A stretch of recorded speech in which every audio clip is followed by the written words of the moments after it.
Perfect. And again, welcome to today's presentation, A Day in the Life, Technology Careers at BAE Systems, hosted by SNHU Career Services. Again, you may notice cameras and mics have been turned off so we can focus on the presentation today, but you're absolutely encouraged to use the chat feature to engage, network, ask questions, etc.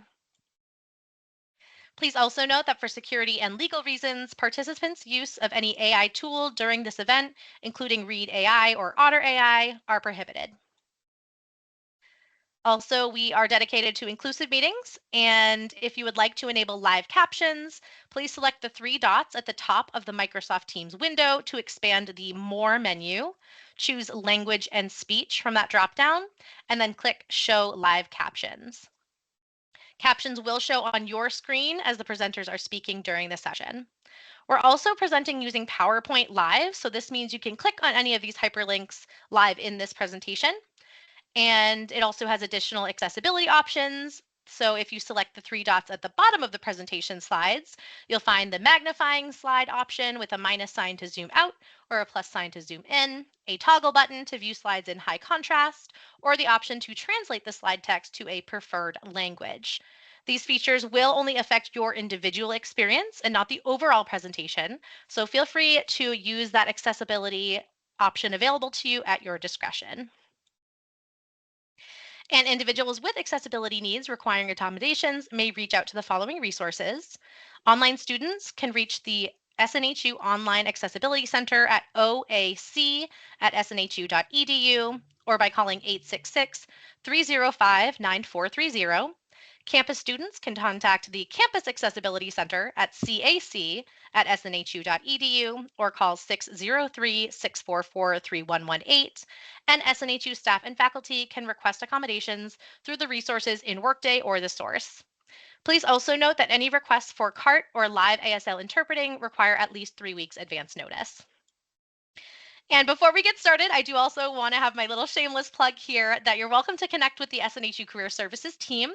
It's an included benefit for all active SNHU students and alumni as a lifetime resource.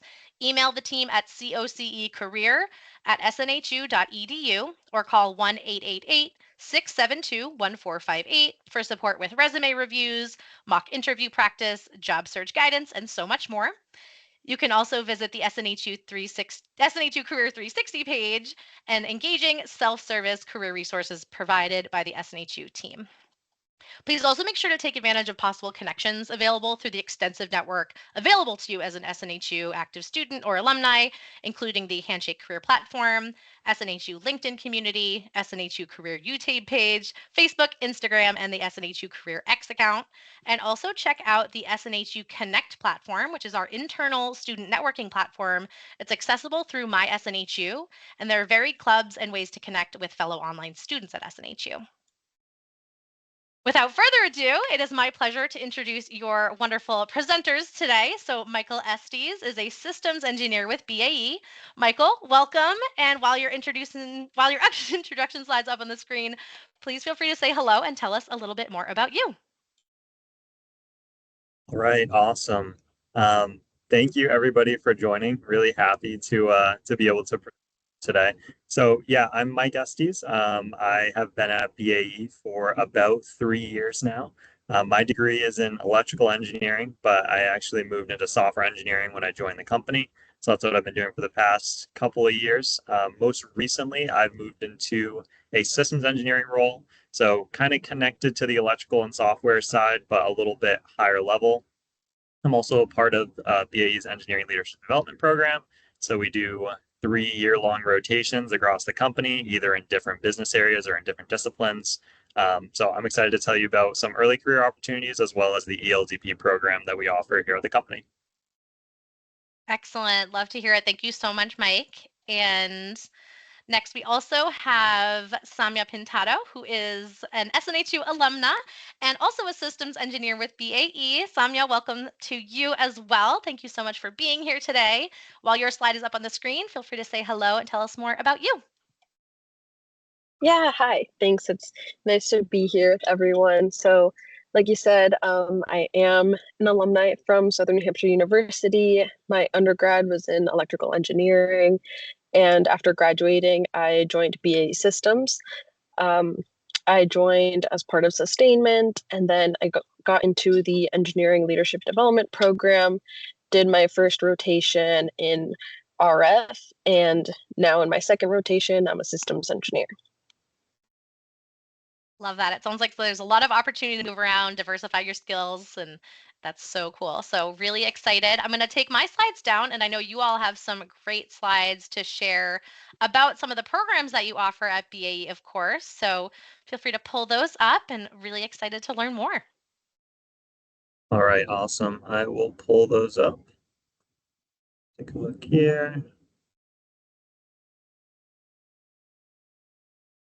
Okay, can you see my slides okay?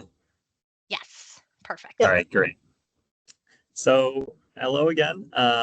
We are going to be talking about the Engineering Leadership Development Program at the session today. But before we jump into that, we want to tell you a little bit about BAE as a whole. So, I'm sure a lot of you have heard about BAE, especially if you're in New Hampshire, right? I think that BAE employs like half of southern New Hampshire. I don't know how much of a joke it is because they do employ quite a few people. So, before we get into it, the presentation, just a little agenda for you. So we'll start out with that BAE overview, then we'll get into the mission for ELDP, some more details about what that program entails, talk about eligibility, and then we'll wrap up with a Q&A. This usually takes about 20 or so minutes, so we should have plenty of time for Q&A after. So starting out, if you have heard of BAE, and when I heard about BAE initially, I thought it was just a defense company, or at least that's the lens that I saw it through. But we actually do a lot more than just defense products here at BAE. We also work with, interestingly enough, hybrid buses. I was kind of surprised when I found out about this, but we do have tech on hybrid buses, and we also have controls equipment inside of commercial aircraft. There's a lot more that we do on the commercial side, but those are kind of the big two. On the defense side, which we're all probably a little bit more familiar with, we have equipment on the F-35. If you're unfamiliar with that, it's a widely used fighter jet by the United States. It is an active platform, and that is currently using our technology, which is really, really cool, super interesting work, and really important. We also have technology on every Mars rover mission. So BAE does specialize in radiation hardened equipment. That is part of what we specialize in. And you know, in space, you might not think too much of what's going on up there, but because there's no atmosphere, the radiation is fairly intense. So to make radiation hardened equipment that can last over a long period of time is something that we do and that we do well.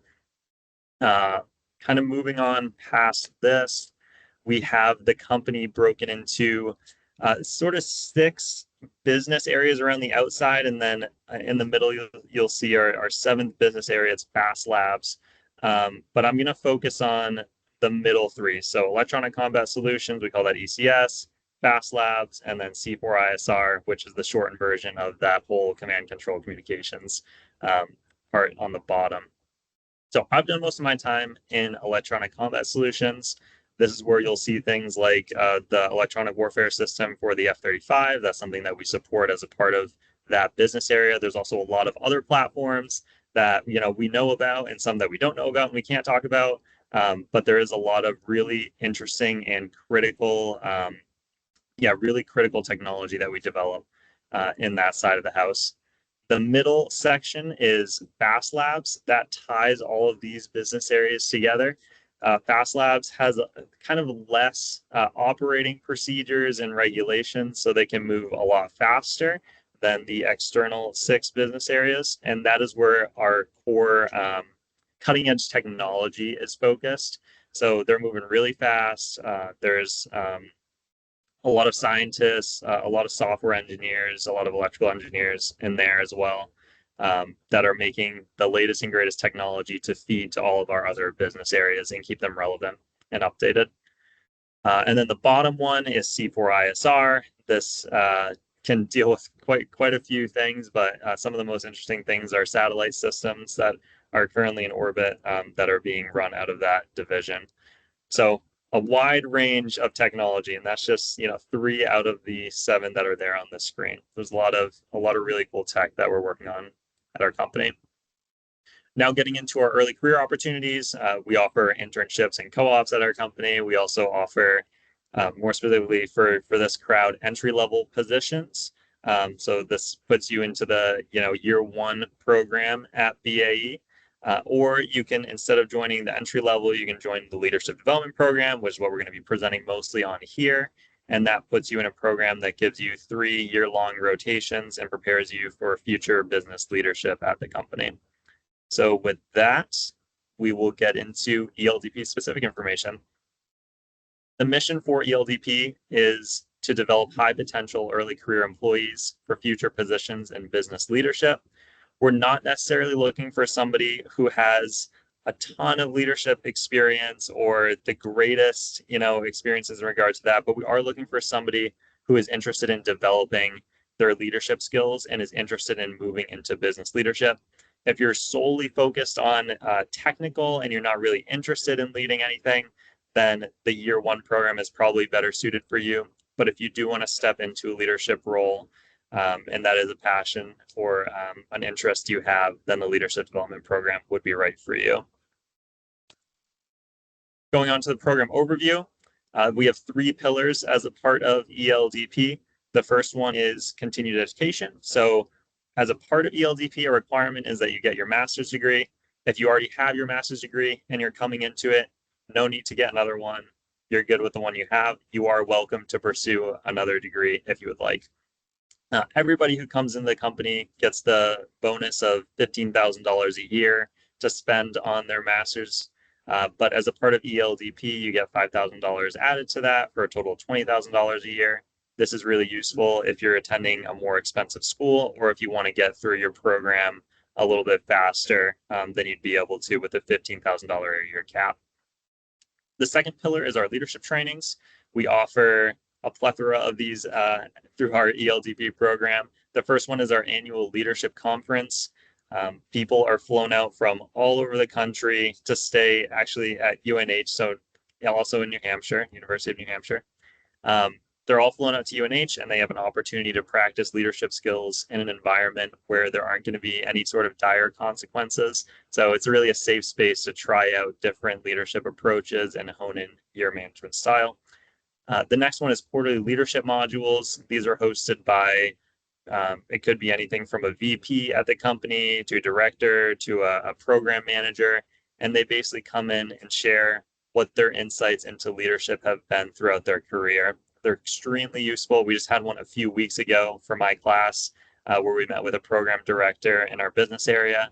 And he gave a lot of really helpful information on how to lead teams, run meetings, and really provide an effective product at the end of the day for the customer, especially on programs that are having trouble with interpersonal conflict or with slow technology development. So there's a lot that goes on outside of just the technical realm at BAE, and it's really interesting to get an insight into how our current leaders see the situation.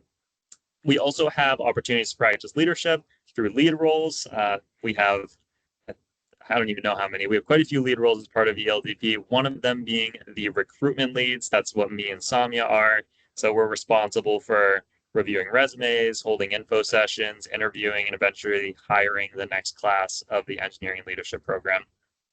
And the final one is mentorship and networking. So there are networking opportunities throughout all classes of ELDP. So there's a lot of past ELDPs that are still at the company. They try to connect you with those individuals to see how you can basically guide your path from the program to get to where they are if you're interested in being where that particular person is in their career. And they also link current ELDPs up with younger class ELDPs. So I'm a 3rd-year ELDP. The class that just came in, I am mentoring one of them, and I'm just there to answer any questions. If he's struggling through some of our classes that we take or just his program. And yeah, it's just another tie to the program that you have. And with that, I will pass it on to Samya. Thanks, Mike, for that introduction. So I will be getting more into what rotation opportunities you'll have when joining. So typically the first year of ELDP, you will be placed into your first rotation. And that will be based on your background or your interest. And it's very encouraged for us to experience the production and operation side of things, being engineers, seeing that other side of how people in the factory are actually making our products is very important in how we go to design them. So getting to see that makes you a really well-rounded engineer, and there's a lot of value in doing that as your first rotation. Moving on to your second rotation, um, you can have more of a say in this just because you've been at the company longer. You've maybe seen some things from our classes that you're interested in pursuing, so you want to do a rotation in that. For me, it was systems because I'm pursuing my master's in systems as well. And then the third rotation is typically where you'd want to stay for the rest of your time once you've found that sweet spot and you know it's something that you like. So I can talk a little bit about my rotations so far. So my first rotation was doing RF, and I didn't know much about it given my undergrad. Being in electrical engineering, we just scrape the surface of RF. It's more of a graduate level topic. But here, if you say that you have the interest in it, there are a lot of subject matter experts that you would get paired with. And my role in that rotation was to perform EM simulations. So electromagnetic simulations for some of our PCB boards that we have. I also helped out a lot in the lab with antenna simulations. And so that was a really fun rotation. And now I'm currently a systems engineer on an EW platform, and while I'm doing my master's in systems as well. So like how that tied up. And then Michael. Yep. Awesome. Thank you. Yeah. So, like I mentioned, my first two rotations were in software engineering. The first one that I came into, and I guess for a little bit more context, when I first came into the company, I was put onto a large program that was running out of an older code base. So, an earlier version of C++ running on Windows. And so, anyways, when I started my first rotation, I was with a completely new set of technology. So it was modern C++, C++ 17 running out of containers. And I was kind of in shell shock because I was like, I haven't had much experience in this. But they gave me that tech. They put me in a lab with a systems engineer and a firmware engineer, and they said, get the system working. So my first one was working very closely with across disciplines, trying to get the software working. Within a few months, we were able to get it working enough to show a customer, which was really cool. We got to demo to a kernel on one day, which was really interesting to see somebody come in and actually be able to identify how this will be used and what the context is on the broader scale of why our work's important. And I also got to demo to, internal leadership and some other customers that make the platforms that we put our technology on. So that was a really cool rotation. My next one I got pulled into was more of a software design type role. So I was writing apps from scratch. That started out as a research project. We eventually got funding for that. Once we got funding, I moved on to my last rotation. So that is a systems engineer. That's what I'm doing now. So it's less, I don't write C++ code anymore. It's mostly MATLAB and Python, but I still get a little bit of it in every now and then. But it's more of a high level view of what does the threat environment look like for us and how are our EW electronic warfare systems holding up against the modern threat. And with that, I'll pass back to Samia. Thank you. But that just goes to show that we have a lot of encouragement and support here to really pursue our interests. So something that's built into that is our technical development courses, which will be for the first part of ELDP, the first year. And we'll cover things from undergrad, so like your general electrical, software, and mechanical courses. And then we get into some more like master's level classes. This is counting towards your master's degree. So most schools will accept 6 credits for this, so it's really good to know that your hard work is counting for something. And we also cover a lot of defense topics and business topics, all taught by subject matter experts at the company. So we meet once a week, and the class is completely chargeable, so we can actually count it as part of our working day. However, the homework that is assigned each week is separate and on your own time, but it's all done in groups, and it's a good opportunity to bond with your class.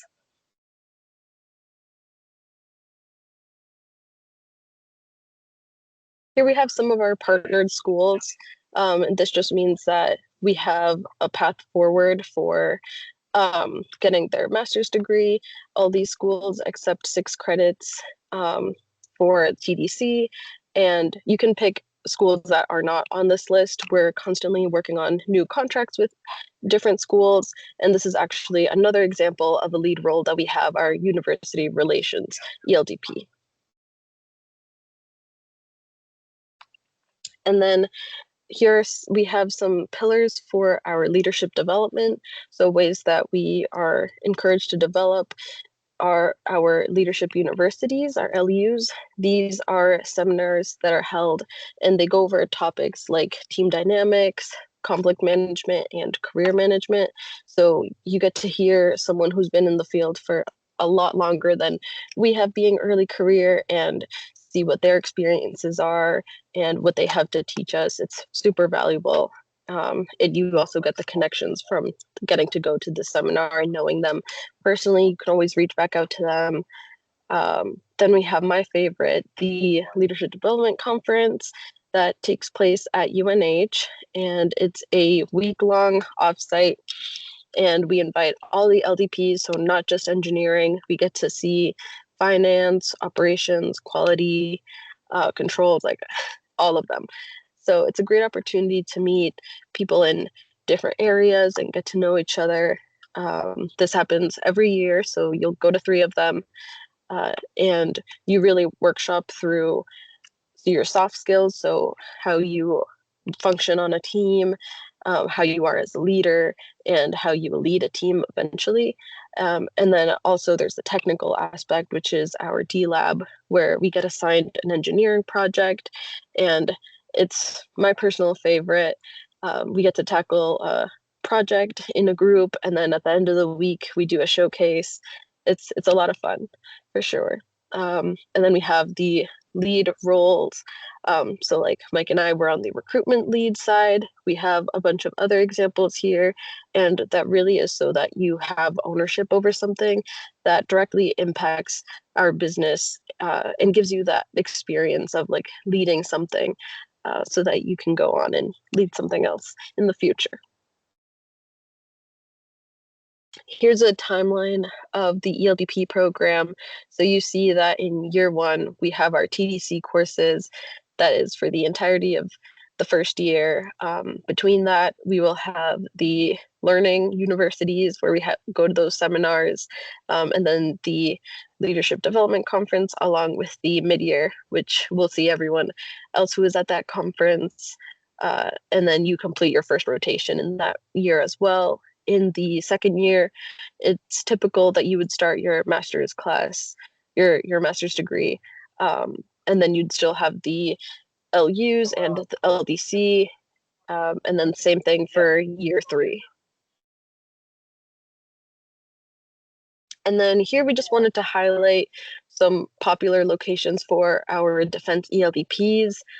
They're highlighted in the orange stars, so you can see that we're pretty spread over.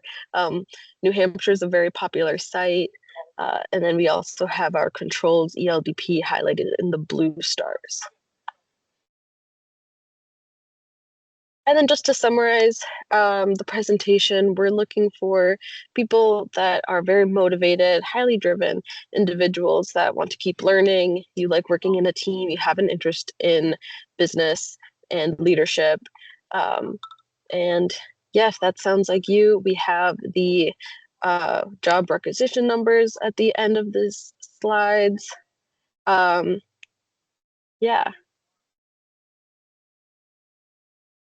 Things that you will get out of this program include the network opportunities, the mentorship, lifelong connections with your class and other teachers that you've met, and the tuition assistance 5K bump. But yeah, sorry we jumped over that little slide.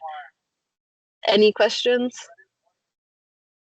I Guess just we want will to say open it thank you up. both for sharing such amazing information. That sounds like an incredible program, and the fact that you've both, are have gone through it is really a testament to, just everything that you get to learn. So really, really appreciate the presentation aspect, and we do have some questions that have come through. So I will go ahead, and I know Kendall's been collecting those, so I have some off to the side here. Um, we'll start with this one just because, BAE, it's a very well-known company. What would you say as far as how difficult is it to get an internship or to be accepted into the ELDP program compared to, like, candidates versus those who end up being hired?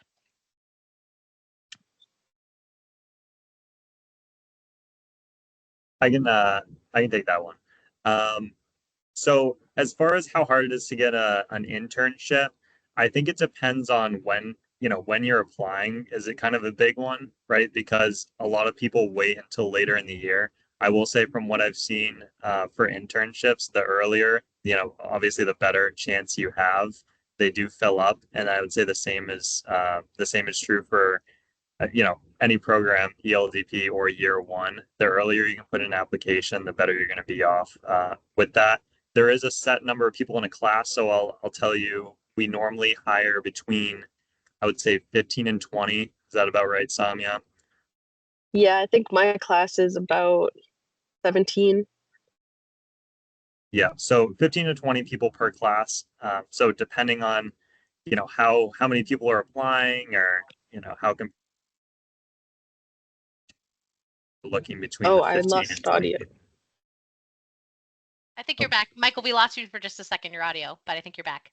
Okay, good. There we go. So yeah, depending on the market, but 15 to 20 people is what we're looking at hiring. So it really depends. Absolutely. So kind of based on the volume, and as you're reviewing resumes, I know some of you kind of walked over the slide with what stands out, but what really, you see a resume, you're like, this person is top of the pile. What kind of stands out for Yeah. you? Yeah, we want to see leadership exposure. So, like Mike said earlier, you don't need to have extensive leadership experience already, but that you have taken leadership roles and that you have that background, as well as technical foundations as well. And I would say also, I'm sure you can look at BAE's job site and look at like entry level software, entry level electrical recs, or even just look up, what does BAE look for electrical and software candidates, and see kind of the languages that we use for software, the tools we use for electrical, and try to put something on your resume that maps those skills to your experience. That's really helpful as well.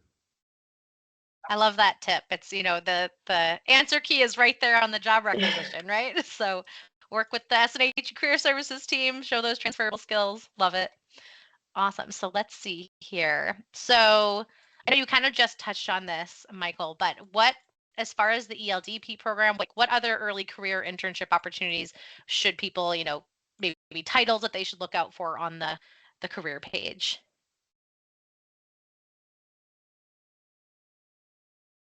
Yeah. As for titles, actually, Sammy, do you know what the titles would be for entry level or for software or It electrical? just would say engineer one for whatever the background is. So software, electrical, mechanical, just be engineer one. But they would go into the year one program, which you still have some support in there, but it won't be the 3 years. It's just the one. Yeah. Perfect. And as far as, you touched on like the great professional development, but can you describe a bit more about the work culture and the team environment at BAE Systems? Yeah, I can take that one. So, um, the work culture and the team environment, first of all, there's a ton of different programs. So culture can differ program to program. There's a massive company. But I'll say from the programs that I've been on, the culture is amazing. Like people are extremely friendly. very willing to answer questions. You're not expected to know everything coming into your role. So if you're feeling nervous about like, oh, imposter syndrome, I have that or had that too. Everybody is so accommodating. If you're willing to reach out, they will get back to you. So I would say there's a high emphasis on work-life balance. We've heard that from from the VP level all the way down. Like they say, work-life balance is extremely important to us as a company. Um, and the culture is also based around really important products, right? So we're not just making, bubble gum or something like that. Like we're making things that save people's lives. And the mission for BAE is we protect those who protect us. So our goal as a company is to protect the people who are risking their lives for our country.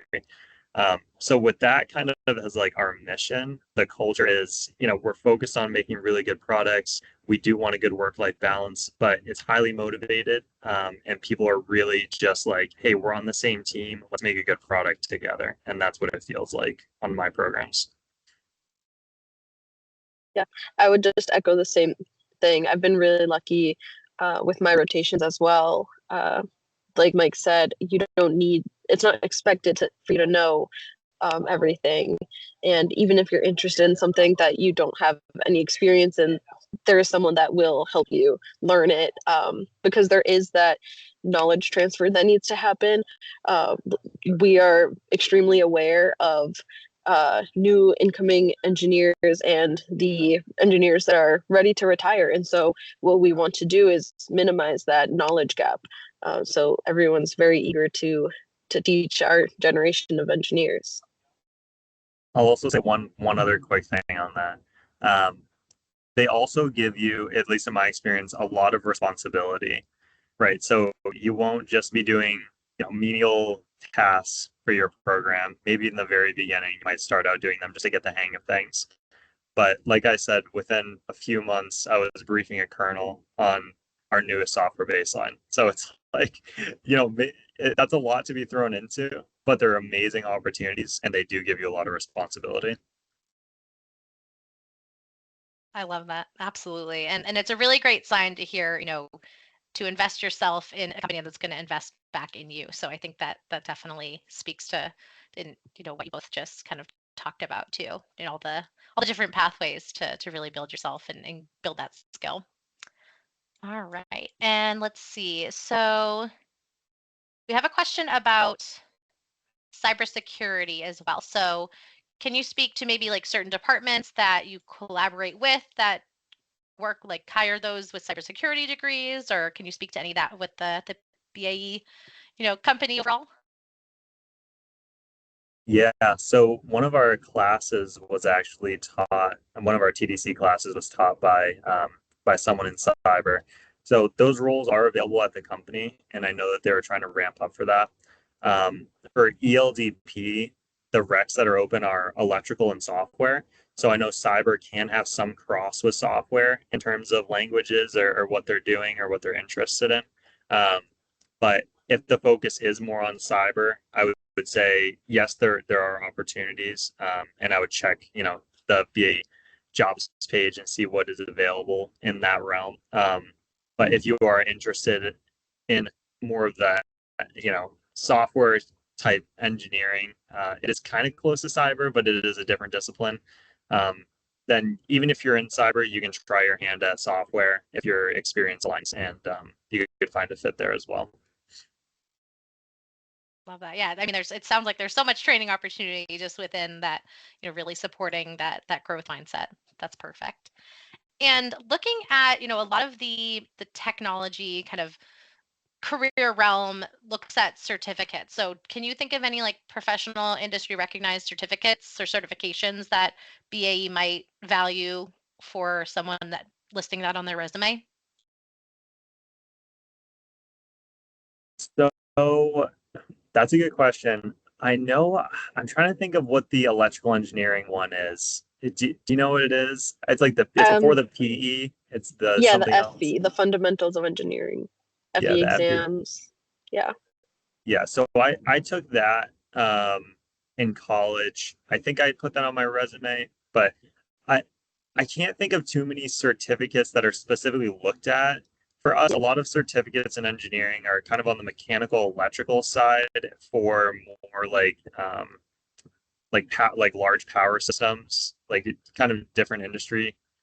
I would say it's a nice to have, but definitely not a requirement. Yeah, I'd agree. And then of course there's good like certificate programs to go through for computer science and software engineering that are helpful to develop your skill set, and those are all good. But nothing that is specifically like looked at, I would say. Yeah. Helpful. Yeah. And as you mentioned before, if there is a certification that's maybe preferred, right, it'll probably be in the job description. Exactly. Awesome. All right, perfect. And let's see. So kind of similar. So would you say, like, because certification is not really something that's, required, do you look more at like the types of experience and lessons gained from past like internships or past experience for those who might be transitioning careers? Yeah, I would say we heavily look on internships or other work experience that you may have. School or personal projects also are a really good thing to have included on there. And also Yeah. speaking, because I know this is a topic that has come up, do you review portfolios? Do you typically just look at resumes or cover letters? What are your kind of ideal things that you like to see for a qualified candidate? Yeah. The main look or the initial look, right, when we get a resume in is we look for a cover letter and we look at the resume. So those are the first things that we'll look at. So I would say most of the detail should go into specifically the resume, right? We will review code tangential information, so LinkedIn or other profiles, but the core of it is the resume. Excellent. All right, keep those questions coming. These are some great questions, and Samya and Mike are hitting them all right on the head. So really appreciate that. Let's see here. So from the ELDP program, like what does that ladder kind of look like after you've completed your 3 years as far as the growth opportunity internally? Yeah, so it depends, right? So they say for your first couple rotations, you're really looking for technical breadth and company breadth, but you're also looking for where you want to end up on your third rotation. Because oftentimes people, when they get into their third rotation, will try to settle down there for a little bit and make their name on that program, establish themselves as leaders specifically on that program. So from there, there's a million different routes you can go. If you're interested in just leading a small team and being a tech lead, you can move into that role, and there's support and ex or past ELDPs who can help you get there. If you're looking to go straight to VP, right, there's people at the company who've gone ELDP through the ranks to VP and they know the path to get there. So I know some people pair up with them as mentors. It's kind of crazy. Like even at that level, they're like, throw something on my calendar and we'll have lunch. Like whenever you want. If you can fit it on my calendar, we're good. And so that's pretty amazing. But it depends on where you want to go, and there are people to help you get there. That's fantastic. Using the your networking piece, right? Being able to have those resources right there. And I have one question. So, an active duty Marine graduating soon, do you have specific pathways for veteran hiring or anything with BAE systems? Yeah. So specifically for veterans, I don't believe there's separate recs open for that. It would still come through the same job rec, right? But we do look for where do your, skill sets and interests align with our company. We have a lot of veterans that work here and they bring some invaluable experience about what life is really like out there in the fields and what technology they need and what's working, what's not working. So we do heavily value that experience. So yeah, that's factored in, but again, it does come down to you know what experience they have, and it does go through sort of the same process as other candidates. Absolutely. Thank you. And let's see. So if someone does have a job opportunity that they see on, either Handshake or on the career site, do you recommend that they reach out to the BAE recruiter to kind of really hone in on that opportunity, or, just applying first and then following up with the recruiter? What kind of process do you recommend for applying? I would just recommend applying to the position. That's pretty standard. Yeah. I don't know if Mike, do you have anything to add to that? Yeah, I would say just apply directly to the position and, just read it carefully. Everything should be on the rec about like what specifically the job entails. Like I mentioned before, you can research like what's a career like at BAE for software or electrical. You can probably even look up the ELDB program and just see specifics on that. But your best bet would be to apply directly. Perfect. Another shameless plug for me. The SNHU Career Services team is very well suited to help you in customizing and optimizing that resume. If you're not just ready to apply, make sure you're lining that up. So absolutely lean on the resources available to you at SNHU. All right. So I think you mentioned looking at LinkedIn. So if someone doesn't have a LinkedIn, is that an issue? No, that's not No, an that's issue. Yeah, if it's listed on the resume, sometimes we'll take a look at it. But if there isn't one listed, that's okay. The relevant experience should be on the resume anyways. So that's all good. Perfect. And are there certain times of the year when it would be a good time to apply for the entry-level software engineering ELDP? Yeah. So actually now would be a great time. It's the perfect time to apply. The job recs are open. We do plan on closing them at the end of this month. So I would say make sure to get those in. All right. That's an insider tip there, right? Make sure you submit before the end of the month, straight from the team that's looking to hire the new class. Love it. All right, perfect. And let's see here. So, how would someone approach their application if they only have academic experience?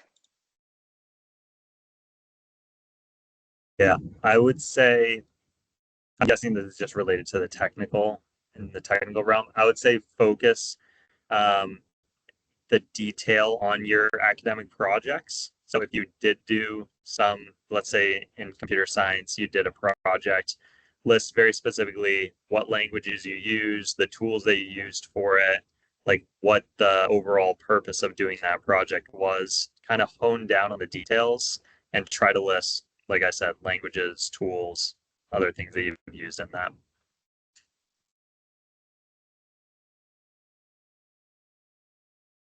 And another question that came in when students were registering. So obviously with artificial intelligence, especially Gen AI becoming more prevalent, how does BAE Systems kind of approach the either welcoming or not welcoming of AI? Yeah, I know on the unclassified side, I think we've done a little bit with AI, right? So it is something that's still relatively new, and we're finding ways to work it into our existing programs. Due to the classified nature of a lot of our programs, it is difficult. But on the unclassified side, I do know that there's been some work to help us there. So I have a question that just came in the chat. So because you're a defense contractor, do you have to have some connection? Do you have to enlist to work at BAE? No, no, we don't. Lots of civilians on the workforce too. Yeah. Yes, that's right. Perfect. Excellent. All right. Let's see.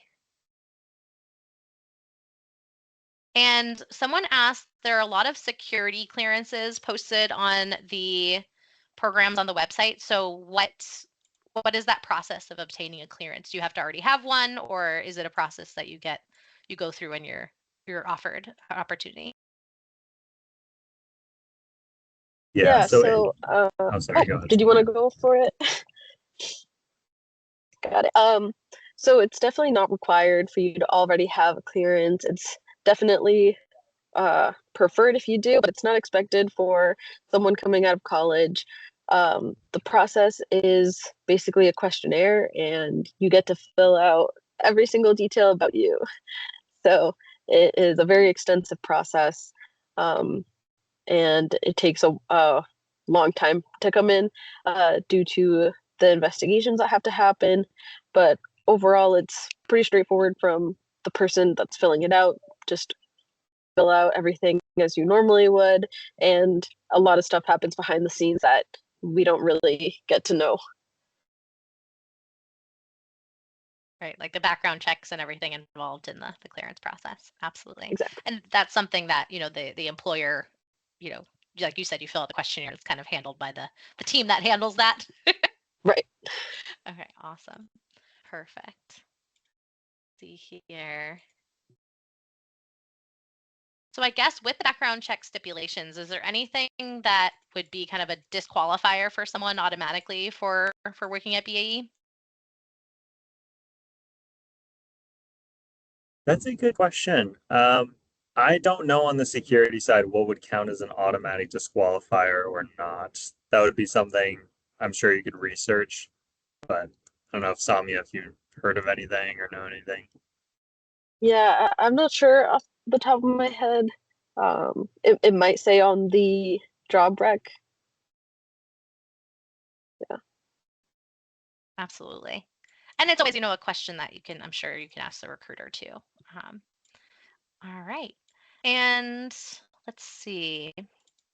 So I know you talked about some of the different projects. Are projects primarily with the like the federal government for BAE, or is it varied with private and public organizations with funding? Yeah, I would say it's varied. It's a mix.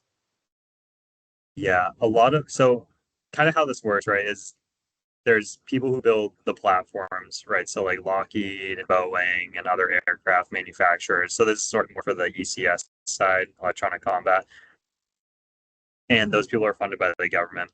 And then they pick people to put certain products on their platforms. And so they pay people like BAE or Raytheon or other companies to put the equipment on their planes. And that's sort of the model for other business areas as well. Other people develop platforms normally, and then we put something on the platform. So our funding comes from different companies. We can also have funding come from the government directly for specialized projects. And then some of the projects, like our internal research and development, are funded by BAE itself. So they're internal research dollars. Perfect. Yeah, a lot of different moving parts, I'm sure, with all the great projects. And I know we probably can't touch on the classified ones, but if you each can speak to maybe some projects that you've been super proud to work on, or even just the result that happened with being a part of it. Yeah. Yeah, so sorry. Yeah. There you go. So Mike mentioned the F-35, and so my first rotation in RF was on that program. So I did some simulations on their boards, and it's a huge program. So there's a ton of groups, and there's a lot of support, and that's a really well-known platform. So that's always cool. I've also done some work on the F-15, which is cool. And then yeah, the other platforms that we can't really discuss. Fantastic. Yeah. For me, I touched on a little bit. It was my first rotation, and we can't talk platforms for these, but our team was focused on putting on a new software baseline onto new hardware. So it's like new, which is a recipe for a challenge. But when we were able to do that successfully with the kernel, he went and told some people that they should come check out our demo. So other programs that the company supported, they had, their customers come in and check out some of our stuff. And one of them was so impressed that they actually gave a follow-on contract for them because they saw that we are progressing to something that's new and cutting edge. And they said, we want this eventually. We'll fund you for this, scope of work because of that. So that was a really cool result that came out of my first program. Very cool. So just creating things that have never been invented before. So good, pretty awesome. All right. I have another question that kind of scoops back to the clearance. So do you feel like it would be helpful if someone had an expired secret clearance as far as the clearance requirement to re-up again? Yes. Yeah, It, yeah, it would help. I think it shows that you've already had one before, and I think that makes the process a bit faster. yeah, reactivating a clearance is a lot easier than ground up trying to get one. Perfect. All right. And then I have a question about certifications again. I know we touched on certifications, but maybe if you can speak about maybe like any information technology type roles or where that skill set from an information technology degree might be prevalent in roles with BAE. Yeah, so we do have a large IT infrastructure at BAE. I'm not entirely sure what their recs look like, just because that's a bit on the other side of the house for us. Yeah, I'm Um, unsure. Also. yeah, Right, perfect. And yeah, definitely checking out the career page because I'm, you know, I can't repeat it enough. Just making sure that you're looking through that answer key is there. They're telling you what they're looking for. So, work with your career advisor to match up how your transferable skills can apply. All right. And then I have someone, it looks like they currently work in a school district. They have FBI, criminal check, and child abuse clearances. Do you feel like that would also help in working toward clearances required to work at BAE? I think it's a separate clearance to the ones that are being mentioned. and yeah, and kind of just a word on that. For the clearances specifically, that is kind of out of BAE's hands, right? So if you're going through the investigative process with the government and they see that, that might be better for them, but we don't really know. We have to Yeah. go through the process with them. Absolutely. All right, let's see. So, for someone applying at BAE, is a bachelor's degree absolutely required, or would an associate's degree suffice for some entry level roles?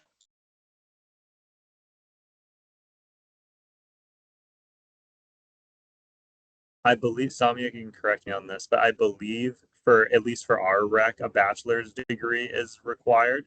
I do believe that there are some roles that you could pursue with an associate's degree, um, but I'm not entirely sure. For our scope, a bachelor's degree is required though.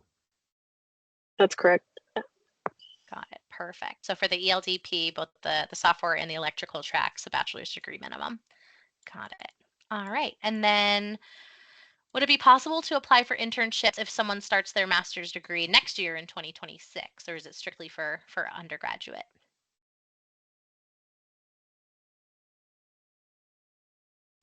We do have, and I know that we had this last year. I'd have to reach out and find out from the people who hire the interns again this year. But I do believe that there is a role open for people who are going into their masters. Yeah. And I guess it would also depend if they were looking to be hired full time or be part time. That also has to play. Nice. So there are full-time and part-time opportunities available. Like, I mean, ELDP, is that strictly full-time? ELDP would be Robust. full time. Yeah. Awesome. All right. Let's see. Oh, I lost my little spreadsheet here. Okay, perfect.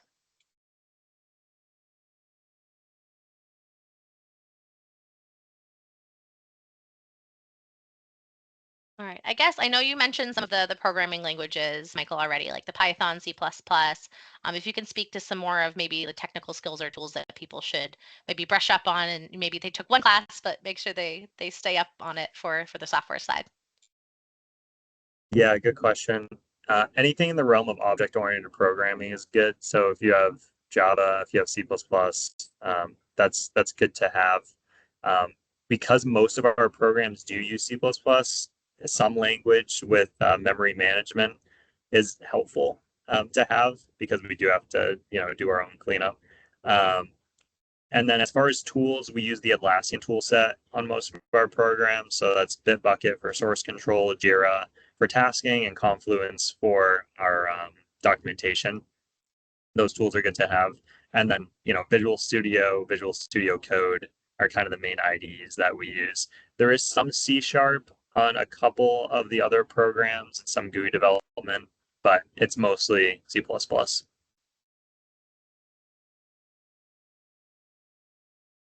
Excellent. Yeah, definitely helpful to, show those skills on the resume, right? Especially when you're applying and they're looking for those keywords. Excellent. All right. So I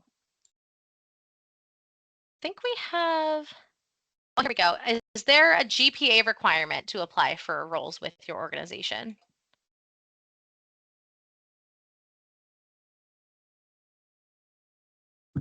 I don't believe believe there is. no. Yeah, I don't think so. Perfect. So kind of the, those core skills and experiences and everything Samia mentioned in the presentation as far as, how to stand out with the leadership experiences. Perfect. All right. And I guess as far as, oh, here we go. Do you know if the human resources team uses like an applicant tracking system to filter through resumes, or do you know if like each resume is looked at by human eyes no matter what? I do believe it goes through a filtering process before it reaches us. Yeah, making sure they hit the keywords again, right? What you're looking for. Awesome. All right. And how do teams collaborate across such a large global organization?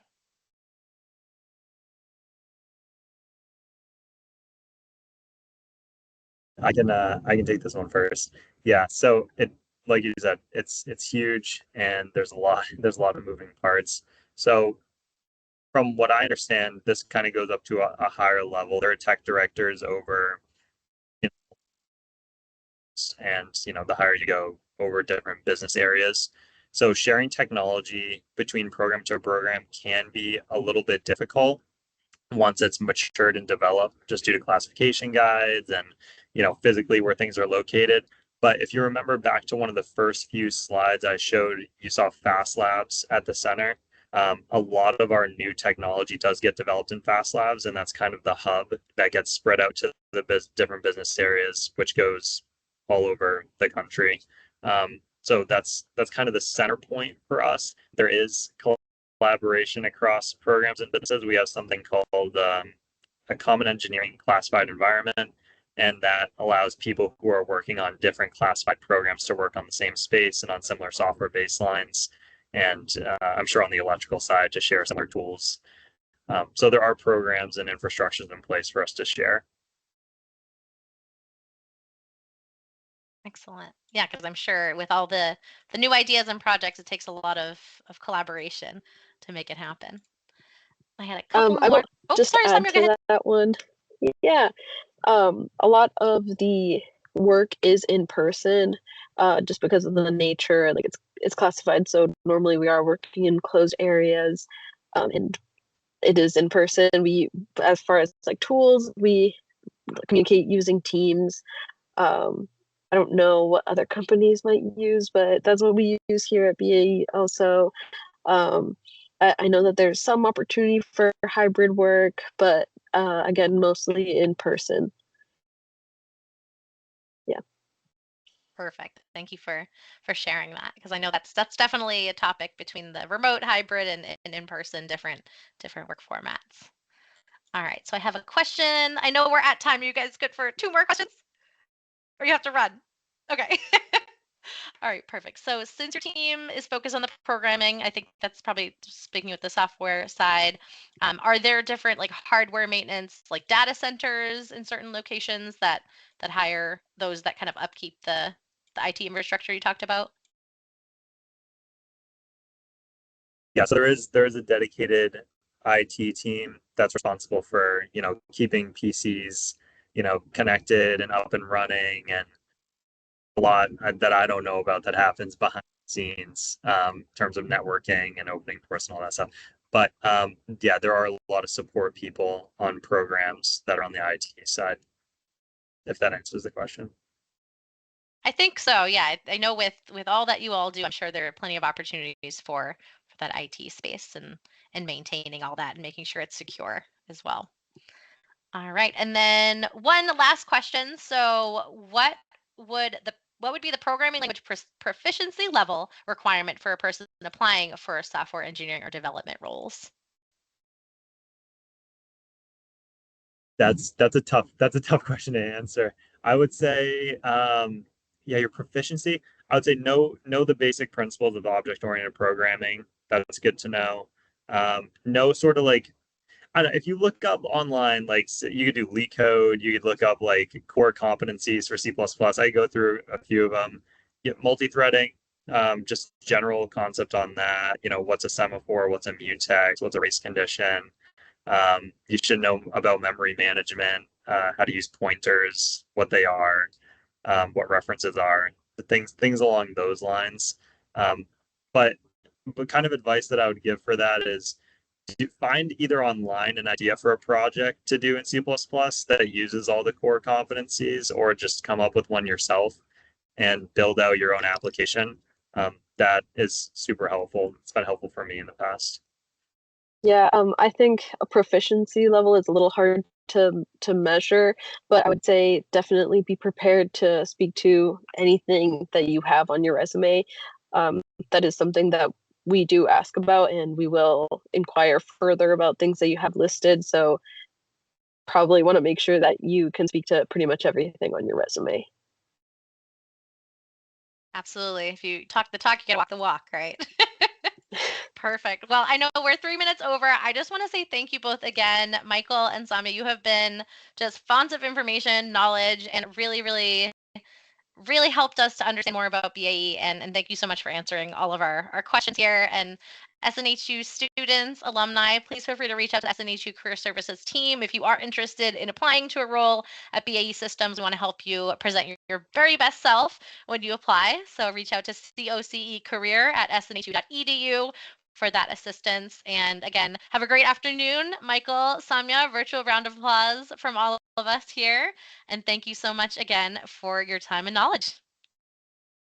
Thank you. Thank you. Appreciate it. All right. Bye now. Have a great one. Bye.